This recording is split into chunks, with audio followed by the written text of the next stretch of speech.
Software development यानी software बनाने का जो तरीका है ना, उसमें एक बहुत बड़ा एक फंडामेंटल शिफ्ट आ रहा है। आज हम लोग एक ऐसे ही कॉन्सेप्ट के बारे में बात करने वाले हैं जो कोडिंग की पूरी दुनिया को शायद बदल कर रख दे। इसका नाम है वाइब कोडिंग। एक सेकंड के लिए सोचिए कि एक ऐप बनाने के लिए आपको कोड की हर एक लाइन खुद ना लिखनी पड़े।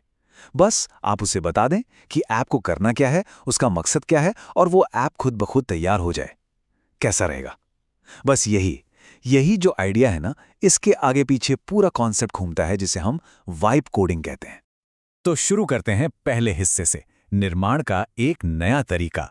आइए देखते हैं कि आर्टिफिशियल इंटेलिजेंस यानी एआई सॉफ्टवेयर बनाने के प्रोसेस को आखिर बदल कैसे रहा है।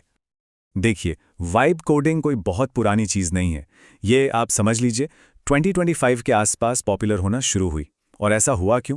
क्योंकि उस वक्त तक एआई कोडिंग असिस्टेंट्स और चैटबॉट्स इतने पावरफुल और इम्पॉर्टेंटली इतने एक्सेसिबल हो गए थे कि वो डेवलपर्स के लिए सिर्फ एक टूल नहीं बल्कि एक रियल पार्टनर, एक सहयोगी बन सके। तो सबसे बड़ा सवाल, आखिर ये वाइब कोडिंग है क्या चीज? इसको आसान भाषा में कैसे समझें? देखिए, ये कोड लिखने का जो ट्रेडिशनल तरीका है ना, उससे बिल्कुल अलग है। यहां फोकस कोड लिखने पर नहीं बल्कि रिजल्ट यानी परिणाम को गाइड करने पर है। अगर बिल्कुल सिंपल शब्दों में कहूं तो इसमें क्या होता है कि एक डेवलपर एआई से नॉर्मल भाषा में बात करता है, जैसे हिंदी या इंग्लिश में, और बताता है कि उसको क्या चाहिए। फिर एआई उस इंस्ट्रक्शन के बेसिस पर कोड लिखता है और डेवलपर का काम है उस कोड को चेक करना और उसमें सुधार करना। यहां फोकस सिंटैक्स की बारीकियों पर नहीं बल्कि असली गोल क्या है उस पर होता है। और इन दोनों तरीकों में, क्लासिक और वाइब कोडिंग में, जमीन आसमान का फर्क है।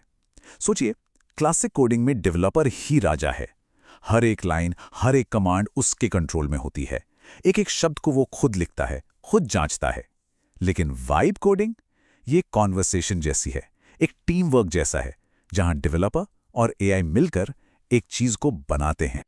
और ये ना सिर्फ काम करने के तरीके में नहीं बल्कि पूरी सोच, पूरे माइंडसेट में एक बहुत बड़ा बदलाव है। इसका मतलब है कि ऐसे कोड पर भरोसा किया जा रहा है जिसे शायद पूरी तरह से पढ़ा भी ना गया हो।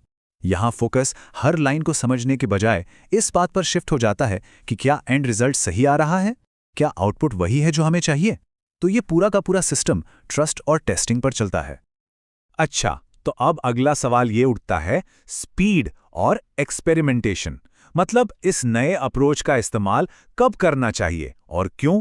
क्योंकि जाहिर सी बात है, ये हर सिचुएशन के लिए परफेक्ट सॉल्यूशन तो नहीं हो सकता। वाइब कोडिंग सबसे ज्यादा काम वहां आती है जहां स्पीड सबसे जरूरी है। मान लीजिए किसी आइडिया का एक क्विक प्रोटोटाइप बनाना हो फटाक से, या फिर छोटे मोटे ऑटोमेशन स्क्रिप्ट्स और टूल्स बनाने हो। और सबसे इंपॉर्टेंट, ये उन लोगों के लिए एक गेम चेंजर है जिनको कोडिंग की बहुत डीप नॉलेज नहीं है लेकिन वो कुछ फंक्शनल बनाना चाहते हैं। उनके लिए ये एक सुपर पावर जैसा है। तो इससे होता क्या है?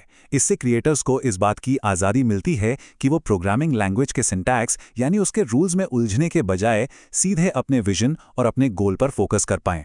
और जब ऐसा होता है तो इनोवेशन की रफ्तार तो अपने आप बढ़ जाती है ना? तो अगर कोई वाइब कोडिंग करना चाहे तो शुरुआत कैसे करें? उसकी टूलकिट में क्या क्या होना चाहिए? चलिए देखते हैं कि इफेक्टिव क्रिएशन के लिए कौन से टूल्स और टेक्निक्स काम आती हैं। इसके लिए मार्केट में अब काफ़ी पॉपुलर टूल्स आ गए हैं। एक तो हैं एआई पावर्ड आईडीज और एडिटर्स। ये ऐसे कोड एडिटर्स हैं जो आपके लिखते लिखते ही कोड सजेस्ट करते रहते हैं। और दूसरे हैं जनरल एलएलएम चैट टूल्स, यानी चैटबॉट जैसे असिस्टेंट्स जो आपके इंस्ट्रक्शंस पर कोड के पूरे पूरे ब्लॉक या कभी कभी पूरी फाइल्स भी जनरेट कर सकते हैं। लेकिन हाँ, एआई से बेस्ट रिजल्ट्स निकालने के लिए कुछ चीज़ों का ध्यान रखना बहुत ज़रूरी है। पहला, स्पेसिफिक बने।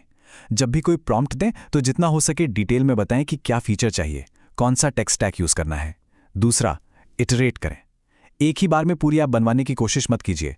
छोटे छोटे बदलाव मांगिए और उसे रिफाइन करते जाइए। और तीसरा और सबसे ज़रूरी, हमेशा टेस्ट करें। एआई पर आंख बंद करके भरोसा नहीं करना है।